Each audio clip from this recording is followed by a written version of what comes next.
Hello students. তো তোমরা সবাই কেমন আছো? আচ্ছা, সবাই ভালো আছে। আচ্ছা, লাস্ট ক্লাসে আমরা মৃত্তিকার এবং মৃত্তিকার শ্রেণীবিভাগ অর্থাৎ আমাদের যে বৃহৎ ভারতবর্ষ, এই ভারতবর্ষের কোথায় কেমন মৃত্তিকা বা কি কি মৃত্তিকা আমরা দেখতে পাই এটা আমরা জেনেছিলাম, তাই তো? এবং তার থেকে আমরা তোমরা সবাই জেনেছো, এবং আমি যে গুরুত্বপূর্ণ প্রশ্নগুলো তোমাদের সামনে রেখেছিলাম, তোমাদেরকে বলেছিলাম তোমরা ভালো করে একটু জেনে আসবে, টেক্সট বইটা পড়ে আসবে। তো তোমরা সবাই মোটামুটি সঠিক উত্তর দিয়েছো, ঠিক আছে? আমি আশা করব আগামী ক্লাসগুলোতেও তোমরা খুব এরকম ভালোভাবে জিনিসগুলোকে জানবে এবং শিখবে, ঠিক আছে? আজকে আমরা তো প্রথম দিন আমরা পড়লাম যে মৃত্তিকা কোথায় কি মৃত্তিকা আছে সেটা আমরা দেখেছি, ঠিক আছে?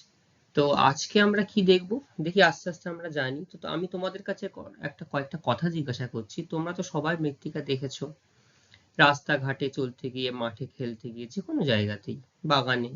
তো দেখেছো কোথাও মৃত্তিকা বা মাটির যে স্তরটা ছিল, ধীরে ধীরে সেই স্তর কোথাও বেড়ে যেতে বা কোথাও ধীরে ধীরে নিচের দিকে নেমে যেতে, বা সেখান থেকে একটা স্তর থেকে আরেকটা জায়গায় চলে যেতে। কে কে দেখেছো?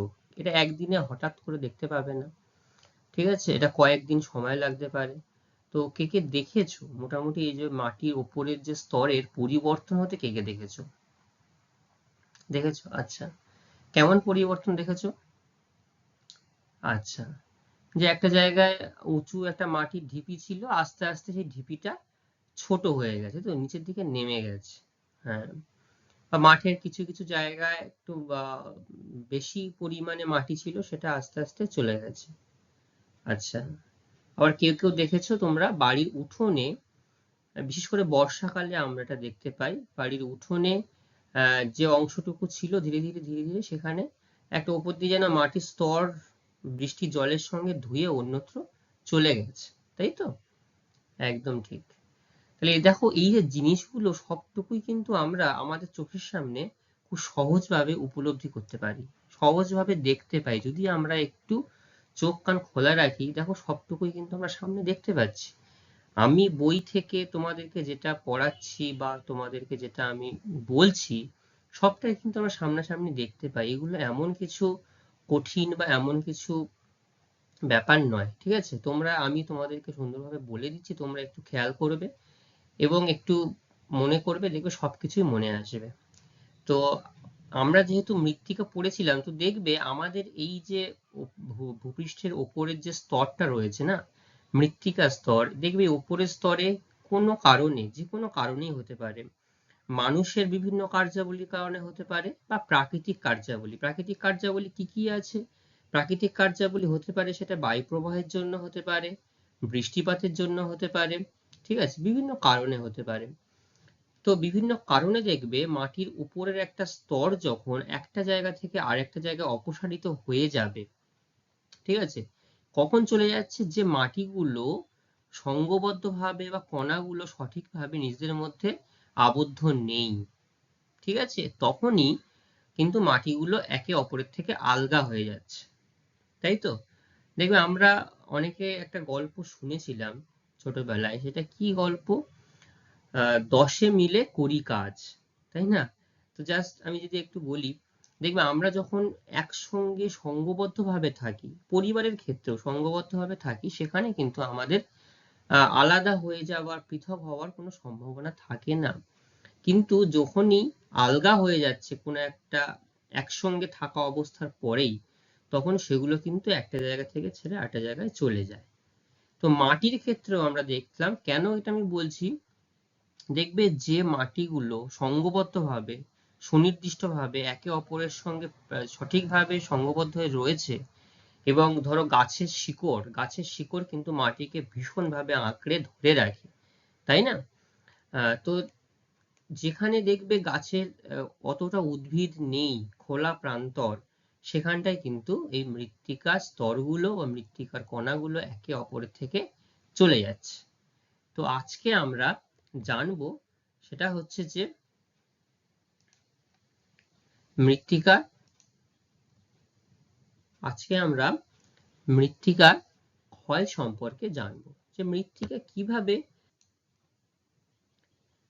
তো মৃত্তিকা দেখি কোথায় কিভাবে ক্ষয় হচ্ছে আমরা জানবো।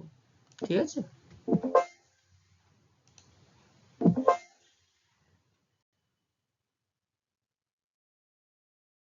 এখানে আমি তোমাদের সামনে প্রথমে যেটা রেখেছি সেটা হচ্ছে, দেখো, সয়েল ইরোশন, তাই তো, তার মানে হচ্ছে মৃত্তিকা ক্ষয়।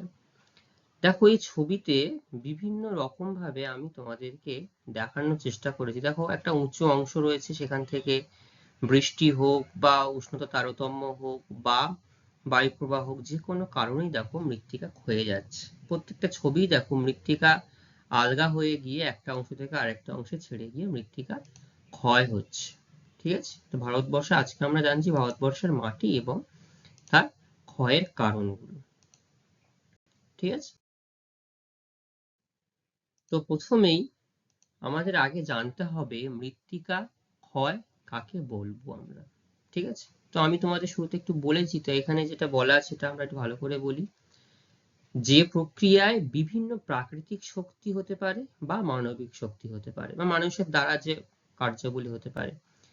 আহ, কেন মানুষের যে কারণ সেটা আমরা পরে আস্তে আস্তে বলছি। ভূপৃষ্ঠের উপরের স্তরের মাটির যে হালকা স্তর থাকে, সেটা যখন সেই কণা থেকে পৃথক হয়ে যায়, পৃথক হয়ে একটা জায়গা থেকে স্থানান্তরিত হয়ে অন্য একটা জায়গায় স্থানান্তরিত হয়ে যায়, তখন তাকে আমরা কিন্তু মাটি ক্ষয় বলছি।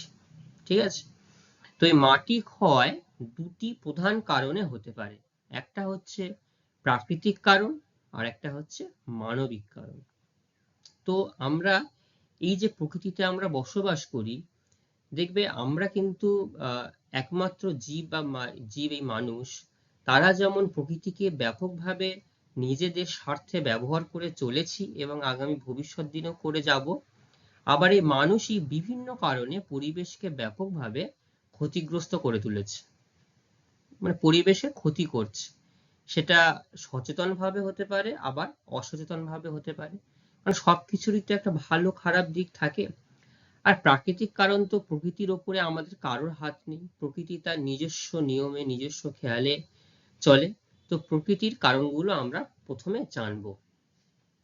ঠিক আছে, কি কি কারণ আছে প্রাকৃতিক কারণগুলো? প্রাকৃতিক কারণগুলোর মধ্যে প্রথমেই যেটা আমরা জানবো সেটা হচ্ছে, প্রাকৃতিক কারণকে আমরা চারটি নির্দিষ্ট ভাগে বিভক্ত করতে পারছি। ঠিক আছে, প্রথম হচ্ছে একদম যেটা শুরুতে, সেটা হচ্ছে প্রবহমান জলধারা। ঠিক আছে, তার মানে জলের দ্বারা যে মৃত্তিকা ক্ষয় হচ্ছে সেটাকে বলা হচ্ছে। দ্বিতীয়ত হচ্ছে বায়ু প্রবাহ, বায়ুর দ্বারা যে ক্ষয় হয়, বায়ু প্রবাহ। বৃষ্টিপাত, যেটা বৃষ্টিপাতের জন্য যে মৃত্তিকা ক্ষয় হয় বা মাটির উপরিস্তর ক্ষয় হয়। আর লাস্ট অন হচ্ছে ভূপ্রকৃতি বা ভূমির ঢাল, এর প্রভাবে যে মৃত্তিকার ক্ষয় হয় সেটা। তো প্রথম যে প্রাকৃতিক কারণের মধ্যে আবার বেশ খানিকটা কারণ আছে, কিছু কারণ আবার রয়েছে, সুনির্দিষ্টভাবে কিছু কারণ আমাদের লক্ষ্য করা যায়। ঠিক আছে, তো তার মধ্যে যেটা আমাদের প্রথমেই আমরা দেখব সেটা হচ্ছে প্রবহমান জলধারা। এই প্রবহমান জলধারার একে আবার পাঁচটি ভাগে ভাগ করা যায়। তাহলে প্রথমে মৃত্তিকা ক্ষয়, তাই তো, মৃত্তিকা ক্ষয়কে কটি ভাগে ভাগ করা হয়েছে প্রধানত বলতো? দুটি কারণ, কি কি? প্রাকৃতিক কারণ আর মানবিক কারণ। Very good. আচ্ছা, এই প্রাকৃতিক কারণকে আমরা আবার কটি ভাগে ভাগ করলাম? চারটি কারণে। বোঝা গেল? তো এখন প্রাকৃতিক কারণের প্রথম যে পয়েন্ট, প্রবহমান জলধারা, সেইটা আমরা জানবো। এই প্রবহমান জলধারাকে আবার কটি ভাগে ভাগ করা হয়েছে বলো? পাঁচটি ভাগে ভাগ করা হয়েছে। গুড। প্রথম যেটা আমরা জানবো সেটা হচ্ছে শীত ক্ষয়। নামটা শুনে বুঝতে পারছো, শীত ক্ষয়। শীত মানে কি? কোনো একটা জায়গার স্তর বা চাদরের মতো স্তর, ঠিক আছে, এটাকে আমরা শীত বলে থাকি। তো যখন, দেখো আমি ছবিটার মাধ্যমে ভালো করে তোমাদের সামনে রাখলাম, যখন কোনো একটা স্তরের ওপরের মৃত্তিকা স্তর চাদরের মতো, ঠিক আছে, যে চাদর আমরা বাড়িতে গায়ে দিতে পারি সেই চাদর হতে পারে, সেরকম দেখতে আর কি, ওই চাদরই নয়, আমি যে উদাহরণস্বরূপ তোমাদেরকে বললাম, অর্থাৎ একটা জায়গা থেকে দেখা গেল চাদরের মতো করে একটু বেশ বড় করে গিয়ে একটা জায়গা মৃত্তিকা স্তর ধুয়ে অন্য জায়গায় চলে গেছে। ঠিক আছে, এইটাকে আমরা বলবো শীট ক্ষয়। দেখো শীট ক্ষয় এখানটায় আমি ছবিটার মাধ্যমে দেখিয়েছি। ঠিক আছে, এইটা হচ্ছে শীট ক্ষয়, দেখো লেখা আছে শীট ক্ষয়, এটা চাদর ক্ষয় আমরা বলতে পারি। এরপর হচ্ছে রিল ক্ষয়। রিল ক্ষয়টা কি? দেখবে তোমরা যখন তোমাদের বাড়িতে যদি যেখানে উঠোন আছে বা একটু মাঠে যদি তোমরা লক্ষ্য করো, দেখবে প্রথমে জলটা উঠোনে পড়বে এবং যেখানটাতে একটু ঢালু আছে, যে দিকটাতে ঢালু আছে সেই দিকটায় জলের প্রবাহটা ধীরে ধীরে চলে যায়, তাই তো? সেই প্রবাহ যখন চলে যায় দেখবে উঠোনের মাঝখানে মাঝখানে সরু সরু নালীর আকারে আকারে জলটা চলে যায়। তোমাদের বাড়িতে খেয়াল করলে দেখতে পাবে, কোথাও যেতে হবে না এটা। এই যে ছোট্ট ছোট্ট সরু নালীপথ দিয়ে জল যখন যখন চলে যাচ্ছে তার প্রভাবে যে মৃত্তিকার ক্ষয় হচ্ছে সেটাকে আমরা বলছি রিল ক্ষয়। দেখো এই যে সরু সরু সরু সরু হয়ে গেছে। ঠিক আছে, এই রিল ক্ষয়টা যখনই আরেকটু চওড়া আকার ধারণ করবে, বড় আকার ধারণ করবে, তখন সেটাকে আমরা বলবো গালি ক্ষয়। বোঝা গেল? তাহলে রিল ক্ষয়টা, বা যদি একের বেশি রিল বা আরেক দুটো তিনটে রিল যদি পরস্পর মিলে যায়, তখন যদি একটা বড় চওড়া একটা ক্ষয়ের সৃষ্টি হয়, তখন সেটাকে আমরা বলবো গালি ক্ষয়। ঠিক আছে, তো আমি তোমাদের পরবর্তী দেখো আরো ভালো করে ছবির মাধ্যমে আরো সুন্দর করে তোমাদেরকে আমি দেখিয়েছি। প্রথমে আমি বলেছি শীট ক্ষয়। দেখো শীট ক্ষয়, দেখো এই যে ছবিটা দেখতে পাচ্ছ একদম দেখো মাঠের মাঝখান দিয়ে চওড়া আকারের একটা চাদরের স্তর, যেন মৃত্তিকা স্তর, দেখো চারিদিকে ঘাস আছে, ওখানটায় দেখো স্তরটা কেমন একটা মাটির স্তরটা হালকা হয়ে চলে গেছে। ঠিক আছে, এটাকে আমরা বলছি শীট ক্ষয়। আচ্ছা, রিল ক্ষয় কোনটা? তোমরা এরকম দেখেছো, দেখবে যখন বৃষ্টি হয়ে যাওয়ার পরে, থেমে যাওয়ার পর যখন জলটা চলে যাবে, তখন দেখবে এই স্তরটা কিন্তু দেখা যায়, একটু খেয়াল করলেই দেখতে পাবে। দেখো ছোট্ট ছোট্ট নালী এরকম চলে গেছে, রিল ক্ষয় হলো। এরপরে দেখো যখন এইটা যখন বড় ড্রেনের আকারের দিকে চলে যাবে, প্রশস্ত হয়ে যাচ্ছে, তখন সেটাকে আমরা বলছি গালি ক্ষয়। তাহলে বোঝা গেল একদম সুন্দরভাবে তোমাদেরকে বললাম। কারোর কোনো বুঝতে কি কোথাও অসুবিধা হচ্ছে? হচ্ছে না? সবাই বুঝতে পারছো? ওকে, তিনটে পার্ট আমরা পড়লাম প্রবাহমান জলধারার। এরপরে চতুর্থ যে পার্টটা রয়েছে সেই পার্টটার নাম কি? চতুর্থ পার্টটার নাম হচ্ছে রেভাইন ক্ষয়। ঠিক আছে, নামটা একটু নতুন, রেভাইন ক্ষয়। কেন রেভাইন ক্ষয় হচ্ছে? দেখা গেল যে কোনো একটা জায়গায় যেখানে দেখা গেল একটু উঁচু স্থান আছে কিন্তু উদ্ভিদহীন, ঠিক আছে, উদ্ভিদ সেখানে প্রায় নেই বললেই চলে, এবং এই উদ্ভিদহীন একটু ঢালু অঞ্চলে যদি খাড়া পাড়যুক্ত অংশে খাতের সৃষ্টি হয় এবং তখন যে ভয়াবহ ক্ষয় হয়, মৃত্তিকার যে ভয়াবহ ক্ষয় হয়, তাকে আমরা কিন্তু রেভাইন ক্ষয় বলবো। ঠিক আছে, এটা আমাদের পশ্চিমবঙ্গে বীরভূমের শান্তিনিকেতনে দেখা যায়। আমাদেরকে মাটির বড় বড় টিলা টাইপের রয়েছে এবং চারিদিকে দ্রুত ঢালু অংশ, সেখানে যখন জলভাগ, বৃষ্টির জল যখন জলের প্রবাহ পড়ে, দেখবে ঢালু যে অংশটা খুব দ্রুত হারে ক্ষয় পেয়ে যাচ্ছে। ঠিক আছে, সেটাকে আমরা বলছি রেভাইন ক্ষয়। আরেকটা হচ্ছে পতন ক্ষয়। পতন ক্ষয় কোনটা? পতন ক্ষয় হচ্ছে পার্বত্য ঢালে যখন বৃষ্টির জল, ঠিক আছে, পাহাড়ি যে অঞ্চল রয়েছে, পাহাড়ি অঞ্চলে বৃষ্টির জল যখন মাটির অভ্যন্তরে প্রবেশ করছে, ঠিক আছে, প্রবেশ করার ফলে কি হয়, মাটির অভ্যন্তরে যখন প্রবেশ করছে তখন ভিতরের কণাগুলো আলগা হয়ে যাচ্ছে। ঠিক আছে, সে আলগা হয়ে যাওয়ার ফলে ভিতরের স্তরে রিল, যে ছোট ছোট প্রথমে নালীর অংশ ছিল সেই রিল বা গালি আস্তে আস্তে নরম আলগা হয়ে যাচ্ছে, এবং জলের চাপ যখন বেশি পড়ে যাচ্ছে, এবং আমরা জানি মাধ্যাকর্ষণ সবসময় নিচের দিকে বেশি থাকে, মাধ্যাকর্ষণের টানে পার্শ্বদেশ, পর্বতের পার্শ্বদেশ হঠাৎ করে যখন নিচের দিকে চলে আসে, তখন তাকে আমরা পতন ক্ষয় বলছি। বুঝে যাচ্ছে? পতন মানে কি? পড়ে যাচ্ছে। তাহলে যখন উঁচু কোনো স্থান থেকে যখন নিচের দিকে মাটির একটা বড় স্তর, সে কোথায় থাকবে? পাহাড়ি অঞ্চলে থাকবে। উঁচু স্তর থেকে পড়বে, সেই স্তরটা যখন নিচের দিকে হঠাৎ করে চলে আসবে তখন তাকে আমরা বলছি পতন ক্ষয়। ঠিক আছে, দেখো এই যে আমি দুটো ছবি তোমাদের এখানে দেখিয়েছি, এখানে বধ্যভূমি আছে, বধ্যভূমি মানে হচ্ছে ব্যাড ল্যান্ড বা পতিত জমিও আমরা বলতে পারি। আবার এখানে রেভাইন ক্ষয়ও আমি একটা দেখিয়েছি। দেখো এই যে অংশ, দেখো পাহাড়ের বেশ পাহাড় যে মাটির যে অংশগুলো রয়েছে বেশ খাড়াই যুক্ত ঢাল রয়েছে।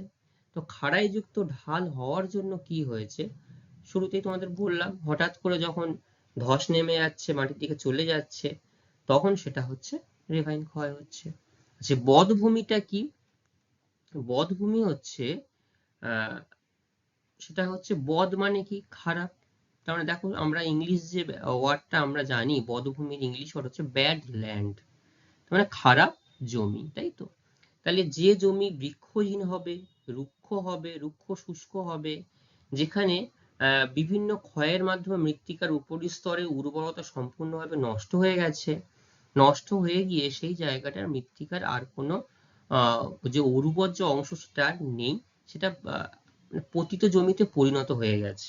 ঠিক আছে, যার জন্য সেখানে আর কোনো উদ্ভিদ লক্ষ্য করা যায় না, এটাকে আমরা বলছি বধ্যভূমি। এটাও পশ্চিম মেদিনীপুরে দেখা যায় গড়বেতার কাছে গনগনি নদীর তীরে, শিলাবতী নদীর তীরে গনগনি যেটা বলা হয়, সেইখানটায় আমরা এই বধ্যভূমি বা ব্যাড ল্যান্ড দেখতে পাই।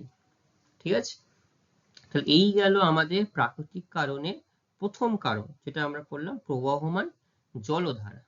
ঠিক আছে, এরপরের যে অংশটা আসছে সেটা হচ্ছে বায়ু প্রবাহ দ্বারা ক্ষয়। ঠিক আছে, তো বায়ু প্রবাহ দ্বারা ক্ষয় বলতে কি তোমাদের যা আমি জাস্ট একটু কথা বলে, তোমরা বলো তো তোমরা যখন ফাঁকা স্থানে থাকো তখন বায়ুর যে হাওয়াটা বেশি লাগে, মানে তীব্রতার পরিমাণটা কি বেশি লাগে, না যেখানে ঘিঞ্জি অংশে রয়েছে গাছপালা প্রচুর আছে বা বাড়ির মধ্যে বা এই মানে শহরের মধ্যে সেখানে হাওয়ার তীব্রতা বেশি থাকে? ভেরি গুড, ফাঁকা অঞ্চলে, তাই না? দেখবে আমরা যখন ফাঁকা মাঠে দাঁড়াই বা ফাঁকা জলাজমি বা বিলের মাঝখানে দাঁড়াই, মাঠের মাঝখানে হতে পারে, বিলানের মাঝখানে হতে পারে, নদীর পাড়ে হতে পারে, দেখবে সবসময় একটা হাওয়া কিন্তু প্রবাহিত হচ্ছে, কিন্তু আমরা যখন ঘিঞ্জি অংশের মধ্যে থাকছি তখন কিন্তু হাওয়াটা আমরা অনুভব করতে পারছি না, পারি না, তাই তো? তো সেই জন্য তো এই বায়ু প্রবাহ ধারা ক্ষয় কোথায় হবে? যেখানে উদ্ভিদ নেই বা থাকে না বললেই চলে, সে উদ্ভিদ শূন্য মরু অঞ্চল বা মরুপ্রায় অঞ্চলে হতে পারে বা সমুদ্র উপকূল অঞ্চলে হতে পারে।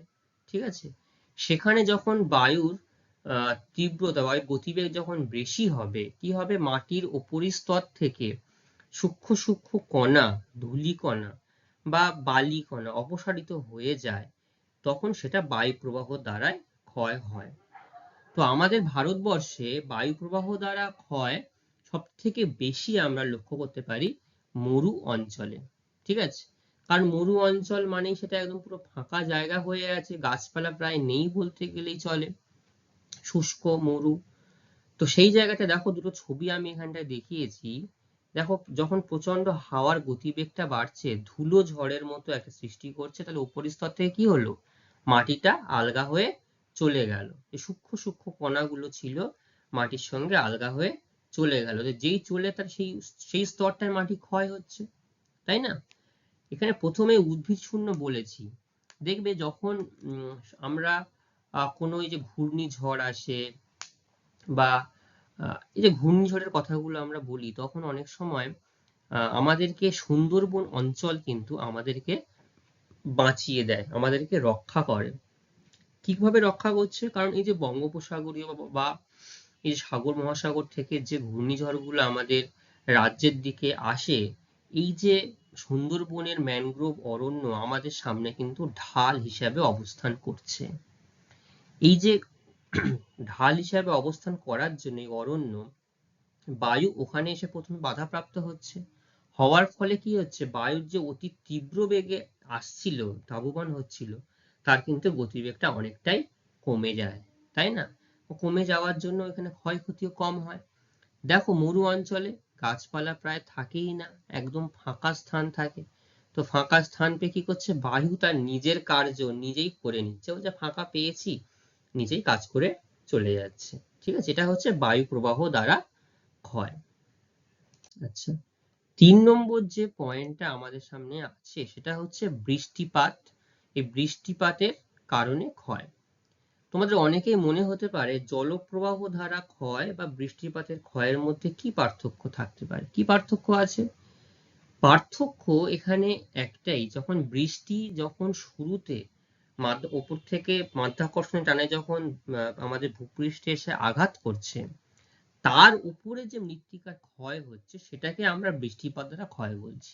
ঠিক আছে, আর এই বৃষ্টিপাতটা পড়ার দরুন যে জলটা জলরাশিটা জমছে, সেই জলরাশিটা জমার ফলে সেইটা যখন জলরাশিটা ভূপৃষ্ঠের উপরি স্তর দিয়ে যখন প্রবহমান হচ্ছে, জলধারাটা মানে প্রবাহিত হচ্ছে, তখন যে মৃত্তিকা হয় সেটা হচ্ছে প্রবহমান জলধারা ক্ষয়। বুঝতে পারলাম?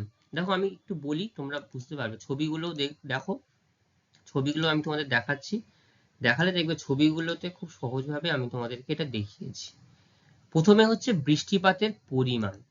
ঠিক আছে, কোনো স্থানে যদি অতিরিক্ত পরিমাণে বৃষ্টিপাত হয়, অতিরিক্ত পরিমাণে বৃষ্টিপাত হলে কি হবে, সেই জায়গাটায় প্রচুর পরিমাণে জল দাঁড়িয়ে যাবে এবং সেই জায়গা থেকে জলটা অন্য জায়গায় যাওয়ার গতিবেগের তীব্রতাটাও বেশি হবে। তো যত বেগে জল যখন চলে যাবে তখন ভূপৃষ্ঠের উপরিস্তরে যে মাটির জৈব পদার্থ থাকে, খনিজ পদার্থ থাকে, সেগুলো কিন্তু সম্পূর্ণভাবে ধুয়ে চলে যাচ্ছে, মাটির উপরিস্তর ক্ষয় পেয়ে যাচ্ছে। ঠিক আছে, এটা একটা গেল প্রথম কারণ, বৃষ্টিপাতের পরিমাণ। বৃষ্টিপাতের স্থায়িত্ব। স্থায়িত্ব কি? স্থায়িত্ব মানে কত সময় ধরে বৃষ্টিপাত হচ্ছে। যদি অল্প সময়ে যদি ব্যাপক পরিমাণে বৃষ্টিপাত হয়, তার ফলে কি হবে, এই যে যে নালী আমরা নালী বা গালি ক্ষয়, রিল ক্ষয়, সেগুলো খুব দ্রুত বেগে প্রবাহিত হবে, তার ফলেও কিন্তু মৃত্তিকা ক্ষয় ঘটবে। ঠিক আছে, বৃষ্টির ফোঁটার আকার। দেখবে অনেক সময় ধীরে ধীরে বৃষ্টি হয়, ঝিরঝিরে বৃষ্টি হয়, অনেক সময় ঝমঝমিয়ে বৃষ্টি হয়, তাই না? তো এই যে বৃষ্টিপাতের ধরন, যখন খুব সূক্ষ্ম সূক্ষ্ম বৃষ্টির কণা যখন আমাদের ভূপৃষ্ঠে এসে পৌঁছায়, তখন দেখবে সেটা একটা মৃত্তিকাকে যেমন আঘাত করে, কিন্তু একটা বড় ফোঁটা যদি পড়ে এক মাটিতে এসে যদি আঘাত করে, এবং কোনো জায়গায় কোনো আঘাত ছাড়া, কোনো উদ্ভিদের সঙ্গে কোনো সংযোগ ছাড়াই যদি সরাসরি এসে মাটিতে যখন পড়ছে এবং যদি বড় কণা যদি পড়ে, সেই স্তরের মাটি কিন্তু অবশ্যই সেখান থেকে চলে যাবে, নষ্ট, মাটির ক্ষয় হবে। ঠিক আছে, এই ছবিগুলো দেখো, ব্যাপক পরিমাণ বৃষ্টি হচ্ছে, এই যে মাটি কাদা যেটা আমাদের এখানে বেশি দেখতে পাই, দেখো মাটির কণাগুলো ধীরে ধীরে উপরের স্তরগুলো ধুয়ে ধুয়ে চলে যাচ্ছে। লাস্ট যে ছবিটা দেখিয়েছি, দেখো বৃষ্টির ফোঁটাটা পড়ছে, বৃষ্টির ফোঁটাটা পড়ার জন্য কি হচ্ছে, ওই জায়গার যে মৃত্তিকার স্তরটা ছিল সেটা কিন্তু নষ্ট হয়ে যাচ্ছে, ক্ষয়ে যাচ্ছে। তাহলে এইভাবেও কিন্তু মৃত্তিকা ক্ষয় হতে পারে। এবার 4 নম্বর যে পয়েন্ট আছে, 4 নম্বর কি পয়েন্ট আছে আমাদের, সেটা হচ্ছে আমাদের ভূপ্রকৃতি ও ভূমিঢাল। তো ভূপ্রকৃতি ভূমিঢাল কি আছে, ভূপ্রকৃতি এবং তার ভূমিঢাল। ঠিক আছে, তাই হলো যে বন্ধুর যে পার্বত্য অঞ্চল রয়েছে, সেই পার্বত্য অঞ্চলে যখন কি হয়, ভূপৃষ্ঠীয় যে অংশটুকু যখন অতিরিক্ত খাড়া হয়, ঠিক আছে, খাড়া হওয়ার জন্য কি হবে, খাড়া হওয়ার জন্য ওখানটাতে মাধ্যাকর্ষণের টান সঞ্চিত থেকে বেশি থাকে, এবং সেখানে যদি অল্প বৃষ্টিপাত হয় বা যদি ধীরে ধীরে বহুদিন ধরে বৃষ্টির জল ভেতরে গিয়ে কোনোভাবে সঞ্চিত হয়ে আছে, তখন সে কণাগুলো আলগা হয়ে যায়, ভারী হয়ে যাচ্ছে, তখন সেখানে ভূমিক্ষয় দ্রুতভাবে হচ্ছে। ঠিক আছে, সেইভাবে সেখানটায় ছবি দেখেছি, দেখো খাড়া ঢাল হয়েছে, হঠাৎ করে এখানে মৃত্তিকার ধস নামতে পারে, মৃত্তিকা ক্ষয়ে গেছে ভূপ্রকৃতি ভূমির ঢাল অনুযায়ী। ঠিক আছে, অনেক সময় এই যেটা দেখি, যেটা পুরোপুরি মৃত্তিকা ক্ষয় নয়, কিন্তু তবুও আমি দেখিয়েছি, এটা ধস বলা যেতে পারে মূলত, কিন্তু এটাও একটা উদাহরণ। দেখো মৃত্তিকা তো, এটাও তো একটা অংশকে সম্পূর্ণভাবে আকৃষ্ট করে মানে আটকে রেখেছিল, ভূপৃষ্ঠ অঞ্চল যে পাথুরে মাটি সেটাকে আটকে রেখেছিল, সেটাও যখন ধস নামছে, আলগা হয়ে যখন যখন গেছে, মৃত্তিকার স্তরটা যখন আলগা হয়ে গেছে, তখন কিন্তু সব সময় নিয়েই মাধ্যাকর্ষণটা নিচের দিকে নেমে গেছে। ঠিক আছে, ভূমির ঢাল অনুযায়ী নিচের দিকে নেমে গেছে। আচ্ছা, এই যে এতক্ষণ আমরা যে জিনিসগুলো জানলাম, সেগুলো তাহলে কি কিসের কারণ ছিল? বলো, সবাই বলো। প্রাকৃতিক কারণ ছিল, তাই তো? প্রাকৃতিক কারণের জন্যই আমাদের যে মানে মৃত্তিকার যে স্তরটা নষ্ট হয়ে যায় বা ক্ষয় পেয়ে যায়, সেটা আমরা জানলাম। এখান থেকে কারোর বুঝতে কোনো অসুবিধা আছে? নেই, তাই তো? আচ্ছা, তো এখানে আমরা আহ, আরেকটু আমি জাস্ট বলে দিই তোমাদের সুবিধার্থে। পদভূমি বুঝতে পেরেছো? প্রবহমান জলধারা বুঝতে পেরেছো? আচ্ছা, বৃষ্টিপাত বুঝতে পেরেছো? আচ্ছা, আমি একবার বলে দিয়েছি, বৃষ্টিপাতের জন্য মৃত্তিকার ক্ষয় আর প্রবহমান জলধারার জন্য মৃত্তিকার ক্ষয়, দুটোর আলাদা যে প্রভাব আছে সেটা তোমাদেরকে বলে দিয়েছি আমি। বুঝতে পেরেছো? আচ্ছা, যখন আমরা মৃত্তিকা ক্ষয় বলছিলাম, শুরুতেই বলেছিলাম যে মৃত্তিকা ক্ষয়ের জন্য প্রাকৃতিক কারণগুলো আমরা জানা হলো, ঠিক আছে? এবার মানবিক কারণ। মানবিক কি কি কারণে তোমাদের মনে হতে পারে মানুষ আবার মৃত্তিকা ক্ষয় করছে? মানুষ মৃত্তিকা ক্ষয় করে, বলো তোমাদের কি মনে হয়? ক্ষয় করে মানুষ মৃত্তিকাকে? করে, তাই তো? অনেক সময় সচেতন ভাবে করে, অনেক সময় না জেনেই করে। তো কিভাবে করে সেই কারণগুলো আমরা জানব। দেখো, এই মানুষ কিন্তু পৃথিবীর সর্বশ্রেষ্ঠ জীব, তাই তো? তো এই মানুষ নিজেদের সুবিধার্থে অনেক কিছুই করতে পারে। প্রকৃতিকে মানুষ বিভিন্ন ভাবে কাজে লাগাতে পারে এবং নিজেদের কাজ মেটানোর জন্যই পরিবেশকে আবার ব্যাপকভাবে ক্ষতিও করতে পারে। অর্থাৎ আমরা এই মানুষ কিন্তু পরিবেশে ক্ষতি করছি। কিভাবে এই যে জিনিসগুলো ক্ষতি হচ্ছে মৃত্তিকার স্তরটা, সেটা আমরা জানবো। প্রথমেই হচ্ছে জনসংখ্যার চাপ। জনসংখ্যার চাপ কি আছে? আমাদের ভারতবর্ষ পৃথিবীর একটা সর্বাধিক জনবহুল দেশ, তাই তো? প্রায় 140 কোটি মানুষ এখন বসবাস করছে। তো এই যে বিপুল পরিমাণ জনসংখ্যা, এই জনসংখ্যার যে অতিরিক্ত জনসংখ্যা বৃদ্ধি পেয়েছে, এই জনসংখ্যার চাহিদা মেটানোর জন্য মানুষের বাঁচতে গেলে কি কি প্রয়োজন বলো? খাদ্যও যেমন লাগবে, তার সঙ্গে কি লাগবে? বাসস্থানও লাগবে, তাই তো? তো দেখা গেল যে অংশগুলো মানুষ মানে যে অংশগুলো তৃণভূমি অংশ ছিল, যেগুলো মানুষের পা না পড়লেই ভালো হতো, সেগুলো সঠিকভাবে মৃত্তিকা ক্ষয় হতো না, প্রকৃতি তাদের মতো করে প্রকৃতির মতো করে সেগুলো সঠিকভাবে ব্যবহার করতে পারতো। তো এই যখন জনসংখ্যার চাপ যখন উঠতে গেলে বেড়ে যাচ্ছে, তাহলে এই যে তৃণভূমি বনভূমিকে ধীরে ধীরে তার পরিমাণ বা কমিয়ে ফেলতে হচ্ছে এবং মানুষের বাসস্থানের জন্য সেগুলো মানুষের বাসস্থান ধীরে ধীরে বেড়ে যাচ্ছে, ঠিক আছে? তো সেই জন্য দেখা গেল মানুষ নিজেদের প্রয়োজনে কি করছে, বনভূমি তৃণভূমিকে ধ্বংস করে সেগুলোকে কৃষি জমিতে যেমন পরিণত করছে, জলাধার নির্মাণ করছে নিজের প্রয়োজনে, শিল্প নির্মাণ করছে, অফিস নির্মাণ করছে, বড় বড় শহর তৈরি করছে। ধীরে ধীরে, একদিনে সেটা করছে না, ধীরে ধীরে ধীরে ধীরে বেড়ে যাচ্ছে। তার ফলে কি হচ্ছে, যে ব্যাপক পরিমাণ বনভূমি তৃণভূমির পরিমাণ কমে যাচ্ছে। তার ফলে মৃত্তিকা ক্ষয় হচ্ছে, জনসংখ্যার চাপ। তাহলে আমরা এই মানুষই কিন্তু অতিরিক্ত পরিমাণে জনসংখ্যা যখনই হচ্ছে, তার ফলে কিন্তু মৃত্তিকার কারণ, মৃত্তিকা ক্ষয়ের কারণ আমরা বলতে পারি। দেখো, যেটা আমি বলছিলাম, মানুষ এই যে ছবিটা দেখো, দেখো এটা পাশেই দেখো এত সুন্দর জঙ্গল আছে, হয়তো যে বিল্ডিংটা দেখা যাচ্ছে সেখানেও এরকম জঙ্গলে ঘেরা ছিল, কিন্তু মানুষ নিজেদের সভ্যতার যত অগ্রগতি হয়েছে, যত অগ্রগতি, মানুষ আরো উন্নতি করতে পারছে নিজেদেরকে, এই জঙ্গল কেটে সাফ করে এই বড় বড় অট্টালিকা নির্মাণ করেছে। এটাও দেখো, এই যে রাস্তাটা, জঙ্গলের মধ্যে দিয়ে মানুষ আহ, জঙ্গল সাফারি তৈরি করছে, যেখানে মানে পশুদের যাতায়াতের জায়গা ছিল, পশুরা একটা স্থান থেকে আরেক স্থানে যেত, তার মাঝখান দিয়ে মানুষ নিজেদের প্রয়োজনে যোগাযোগ স্থাপন করে রাস্তা করেছে। করার ফলে তাদেরও যেমন বাস্তুতন্ত্র বা তাদের বাসস্থানেরও সমস্যা হচ্ছে, এবং এই যে কনস্ট্রাকশনটা করার জন্য যে পরিমাণ ওখানটাতে মেশিন বা আদার্স যাই কিছু করেছে না কেন, তার জন্য কিন্তু ব্যাপক পরিমাণে মৃত্তিকা ক্ষয় হতে পারে বা হয়। এটা দেখো একটা জলজ্যান্ত উদাহরণ। এই যে অংশটা দেখতে পাচ্ছ এই ছবিটার মধ্যে, দেখো চারিদিকে কিন্তু কৃষি জমি এবং ঠিক তার পাশেই বনভূমি।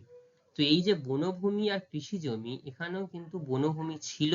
তো মানুষ কাটতে কাটতে কি করেছে, নিজেদের প্রয়োজনে যখন খাদ্যের চাহিদা যখন ধীরে ধীরে বৃদ্ধি পাচ্ছে, তখনই এই বনভূমিকে কেটে কৃষি জমিতে রূপান্তরিত করেছে। তার জন্য কিন্তু মাটি ক্ষয় হচ্ছে। লাস্ট গেল এই যে অংশটা দেখো, খুব দুঃখজনক চিত্র এটা। মানে কিভাবে নির্বিচারে আমাদের মতো মানুষই, আমরা কেউই তার বাইরে নয়, প্রয়োজনেই কাটছে। দেখো এই যে গাছগুলোকে কেটে আসবাবপত্রে পরিণত করছে, বা এই যে ফাঁকা জায়গা হয়ে গেছে, পেছনে জঙ্গলটা আছে, দেখা গেল কদিন পরে জঙ্গলটাও নিশ্চিহ্ন হয়ে যাবে, এই জঙ্গলটাও হয়তো আর থাকবে না। যেমন দেখো একটা ধুধু মরু প্রান্তর অবস্থান করছে। তো এর জন্য যেমন ধুধু মরু প্রান্তরকে ডেকে আনছি, মৃত্তিকা ক্ষয়ও হচ্ছে এবং মরুভূমির প্রসারও কিন্তু ধীরে ধীরে বৃদ্ধি পেতে পারে এরকম ভাবে। ঠিক আছে, তো অনেকগুলো কারণ এখানটায় আছে মানবীয় কারণের মধ্যে। 1 নম্বর আমরা পড়লাম যেটা হচ্ছে জনসংখ্যার চাপ। ঠিক আছে, আচ্ছা, নেক্সট যে অংশটায় আমরা যাচ্ছি সেটা হচ্ছে, এটাও মানুষের কারণেই, মানুষ হয়তো প্রত্যক্ষভাবে এর সাথে জড়িত নয়, কিন্তু পরোক্ষভাবে জড়িত রয়েছে। কেন জড়িত রয়েছে দেখো, আমি তোমাদেরকে একটু বোঝাচ্ছি, বলছি। এই যে দুটো ছবি দেখতে পাচ্ছ, এগুলো পশু চারণ করছে কিন্তু, ঠিক আছে। এই পশুগুলো, পশুচারণ দেখবে যে আগেরকার দিনে যে রাখাল এক পাল গরু নিয়ে বা গবাদি পশু নিয়ে একটা স্থান থেকে আরেক স্থানে যেত, ফিরে আসতো, বা এই যে যাযাবর যে প্রজাতি আছে তারাও কি করে, তাদের নিজেদের প্রয়োজনে একটা স্থান থেকে আরেক স্থানে যখন নিয়ে যাচ্ছে, এই যে অনিয়ন্ত্রিত পশু চারণ, অর্থাৎ মানুষ যে পশুর যে চাষ করছে, এইটা যখন তৃণভূমি বা বিভিন্ন বনভূমির ওপর দিয়ে যখন যাচ্ছে, অনিয়ন্ত্রিতভাবে মানুষ নিয়ে যাচ্ছে। ঠিক আছে, সঠিক রাস্তা আছে যেখান দিয়ে গেলে হয়তো মৃত্তিকা ক্ষয় আমরা রোধ করতে পারি, কিন্তু এমন জায়গা দিয়ে যাচ্ছি যেখানে মৃত্তিকার নরম স্তর রয়েছে। তো এই যে নরম মাটির উপর দিয়ে যখন গবাদি পশুগুলো যাচ্ছে, তাদের পায়ের শক্ত খুরের মাধ্যমে মাটির উপরিস্তরটা কিন্তু ক্ষয়ে যাচ্ছে, নষ্ট হচ্ছে, অর্থাৎ একটা স্থান থেকে আরেক স্থানে চলে যাচ্ছে।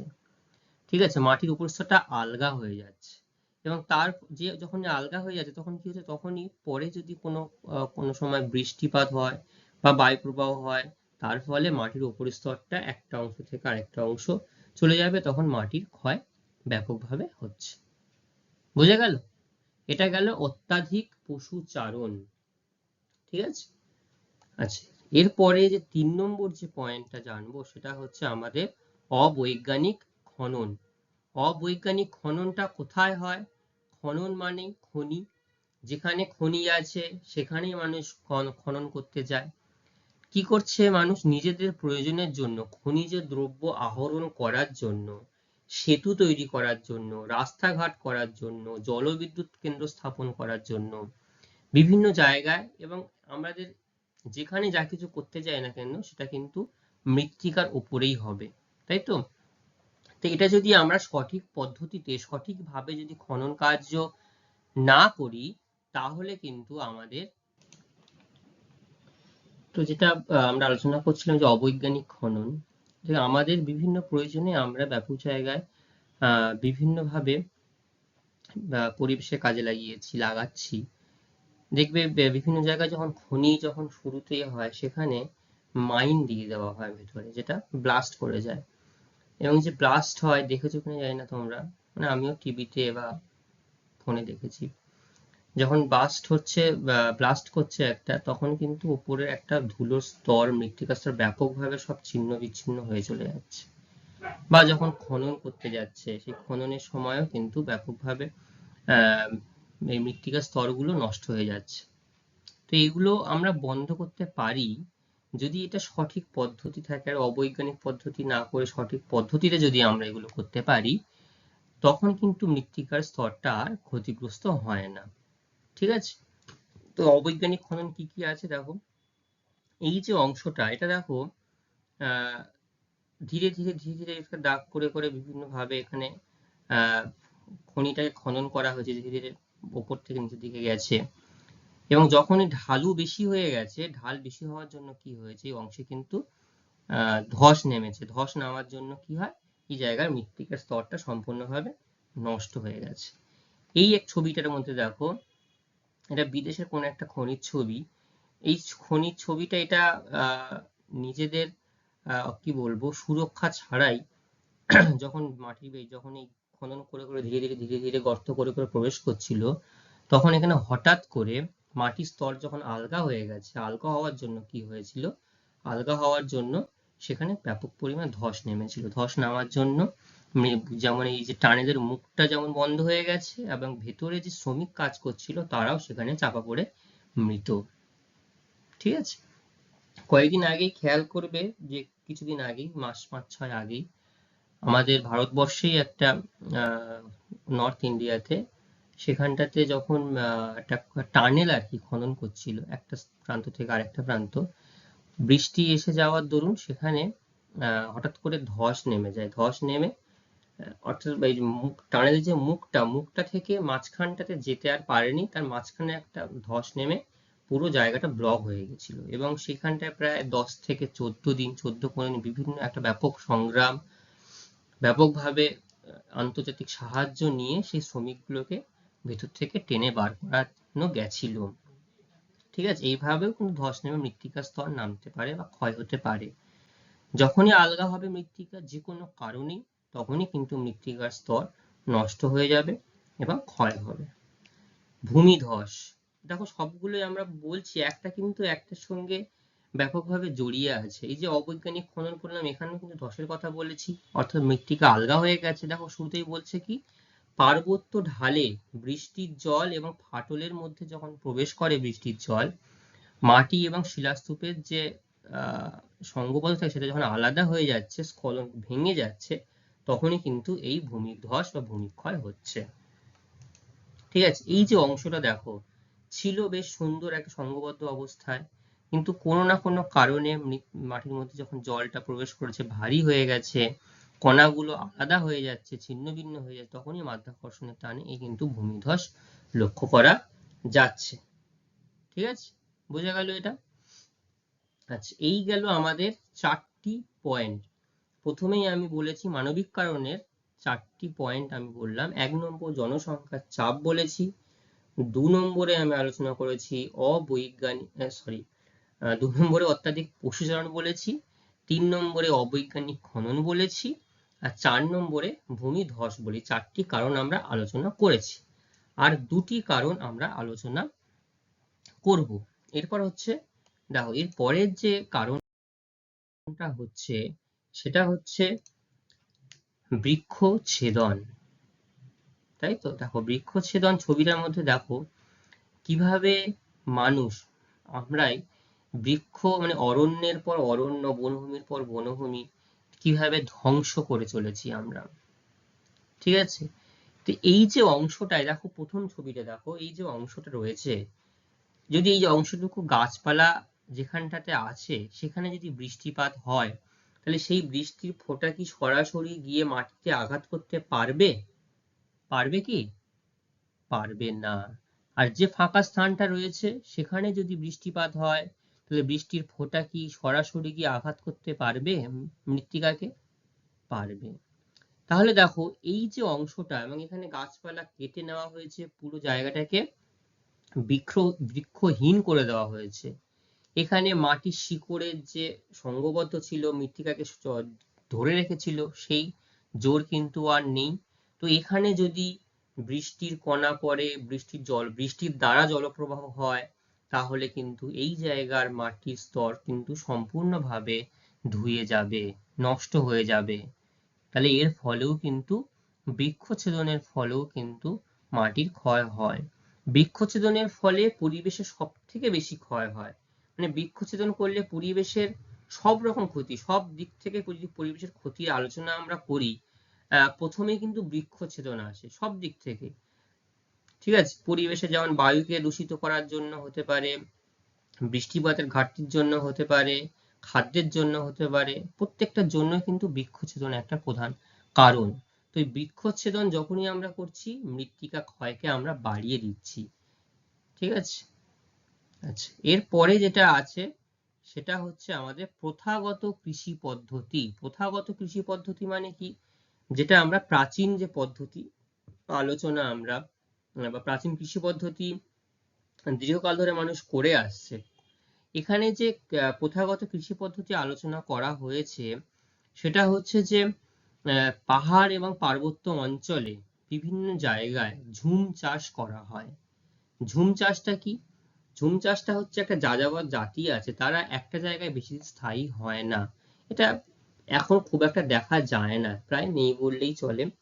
তো যখন অনেক আগে কি হতো, যাযাবর জাতি একটা স্থান থেকে যখন আরেকটা স্থানে যেত, তারা কি করতো, জঙ্গল পুড়িয়ে দিত। পুড়িয়ে দিয়ে সেই জায়গাটায় তারা কিছুদিন বসবাস করত, সেই জায়গায় তারা কৃষিকাজ করত। তাহলে এটা অবৈজ্ঞানিক সম্পূর্ণভাবে। যখন ওই জায়গার করছি তাহলে মৃত্তিকায় একটা ব্যাপকভাবে ক্ষতিগ্রস্ত হচ্ছে। এবং আমরাও যখন সমতল অঞ্চলে বা বিভিন্ন জায়গায় যখন বিজ্ঞানের উন্নতির দ্বারা যে ট্রাক্টর আছে, হারভেস্টার আছে, তাদেরকে যখন মাঠের মধ্যে বিলানের মধ্যে ব্যবহার করছি, তার ফলেও কিন্তু মাটির উপরিস্তর ব্যাপকভাবে ক্ষতি হচ্ছে এবং মাটির যে কণাগুলি নষ্ট হয়ে যাচ্ছে, মাটির উপরিস্তরটা আলগা হয়ে যাচ্ছে। আলগা হয়ে যাওয়ার দরুন কিন্তু উপরিস্তরটা উন্মুক্ত হয়ে যাচ্ছে এবং ক্ষয় পাচ্ছে। ঠিক আছে। তো এই আমরা বিভিন্ন জায়গায় এই ঝুম চাষ বন্ধ করে দিয়ে এখন ধাপ চাষে চলে যাওয়া হয়েছে। ধাপ চাষটা কি? সিঁড়ির যেমন ধাপ আছে, তো এটা আমরা পরে আরো ভালো করে জানবো।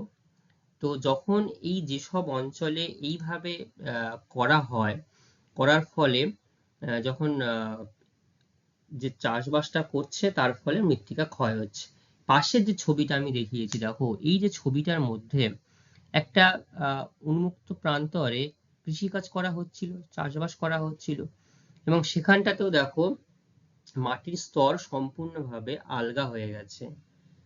অতিরিক্ত পরিমাণ জলপ্রবাহ চলে এসছে। জলপ্রবাহ আসার জন্য মৃত্তিকার উপরিস্তর সম্পূর্ণ, এই যে প্রথমে আমরা পড়েছি নালী ক্ষয়, রিল ক্ষয়, দেখো সেরকম একটা ধারণ করে দিয়ে জলস্তর উপরিস্তর থেকে মাটিটাকে সম্পূর্ণ ধুয়ে একটা জায়গা থেকে আরেকটা জায়গায় নিয়ে চলে গেছে। তাহলে এই যে কৃষি পদ্ধতি, এই কৃষি পদ্ধতিরও আমাদের পরিবর্তন করতে হবে। ঠিক আছে। সেগুলো আমরা পরে আলোচনা করব আবার। তো এই যে প্রথাগত কৃষি পদ্ধতি, প্রাচীন কৃষি পদ্ধতি যেখানে এবং অবৈজ্ঞানিক ভাবে যেখানে আমরা চাষবাস করছি, সেখানটায় কিন্তু এরকম ভাবেও মৃত্তিকা ক্ষয় হচ্ছে। তাহলে বোঝা গেল স্টুডেন্টস, মৃত্তিকা ক্ষয় কি কি ভাবে হচ্ছে। আমাদের বাড়ির চারিপাশেও কিন্তু মৃত্তিকা ক্ষয় হচ্ছে। দেখবে আমরা যদি অনেকের বাড়ির ছাদে উপর থেকে যদি পাইপটা সরাসরি বাইরে যদি নিচের দিকে পাইপের মধ্যে নিচের দিকে না নিয়ে আসা হয়, শুধু একটা পাইপ দিয়ে বাইরে বার করে দেওয়া, সেখান থেকে জলটা কোনো বাগানে পড়ছে বা কোনো একটা স্থানে পড়ছে, দেখবে সেখানটায় কিন্তু ধীরে ধীরে গর্ত হয়ে যাচ্ছে, মাটির স্তরটা আলগা হয়ে যাচ্ছে। তাহলে কিন্তু আমাদের চারিপাশেও কিন্তু ব্যাপকভাবে মৃত্তিকা ক্ষয় হচ্ছে। ঠিক আছে। তো আমাদেরকে চেষ্টা করতে হবে যে মৃত্তিকা ক্ষয় কম হয়, যাতে আমাদের পরিবেশটা সুরক্ষিত থাকে, ভালো থাকে। পরিবেশ সুরক্ষিত থাকলে তবেই কিন্তু আমরা সুস্থ থাকতে পারবো, ভালো থাকতে পারবো, তাই তো? Very good. আচ্ছা, তো প্রাকৃতিক কারণ জানলাম এবং মানবিক কারণ জানলাম। এরপরে দেখো এই অধ্যায় থেকে আমি তোমাদের সামনে কিছু গুরুত্বপূর্ণ প্রশ্ন আমি তোমাদেরকে রেখেছি। শুরুতেই যেটা আমরা বলেছিলাম যে মৃত্তিকা ক্ষয়ের সংজ্ঞা আলোচনা করতে হবে। ঠিক আছে। মৃত্তিকা ক্ষয় কিভাবে হচ্ছে তাকে বলতে হবে। বধভূমি বলতে কি বোঝো, অর্থাৎ ব্যাড ল্যান্ড, যেটা ব্যাড ল্যান্ড বলতে কি বুঝি সেটাকে আমাকে আলোচনা করতে হবে। ভূমিক্ষয়ের প্রাকৃতিক কারণগুলি, সেটাও আমাকে বলতে হবে। কি কি প্রাকৃতিক কারণে ভূমি ক্ষয় হচ্ছে বা হতে পারে। ঠিক আছে। প্রবহমান জলধারার ফলে মাটি কিভাবে ক্ষতিগ্রস্ত হচ্ছে সেটাকে আলোচনা করতে হবে। তারপরে হচ্ছে মানবিক কারণগুলি আলোচনা করতে হবে। বৃক্ষছেদন কিভাবে মৃত্তিকাকে প্রভাবিত করে। রিল ক্ষয়, শীট ক্ষয়, গালি ক্ষয় সম্পর্কে টিকা লিখতে হবে, একটা একদম সহজ জিনিস। তারপরে আছে জনসংখ্যার চাপ। জনসংখ্যার চাপ মৃত্তিকাকে ক্ষয়কে কিভাবে প্রভাবিত করে সেটা আলোচনা করতে হবে। আর তোমার চারপাশে তুমি মৃত্তিকা ক্ষয় কিভাবে দেখছো সেটা তোমাকে নিজের ভাষায় তোমাকে ভেবে লিখতে হবে। ঠিক আছে? তো এতক্ষণ অবধি তোমাদের কারোর কি কোনো সমস্যা আছে? তোমরা সবটুকু বুঝতে পেরেছো তো? যে প্রশ্নগুলো আমি তোমাদেরকে বললাম এবং যেটুকু আমি তোমাদেরকে আজকে বলতে পারলাম, সবটা তোমরা আরেকবার ভালো করে জেনে আসবে। পরের দিন এইখান থেকে আমরা আবার প্রশ্ন জিজ্ঞাসা করব। আজকে আমাদের ক্লাস এখানেই শেষ। থ্যাংক ইউ সবাইকে। সবাই ভালো থাকবে। আবার পরবর্তী ক্লাসে আমাদের দেখা হবে।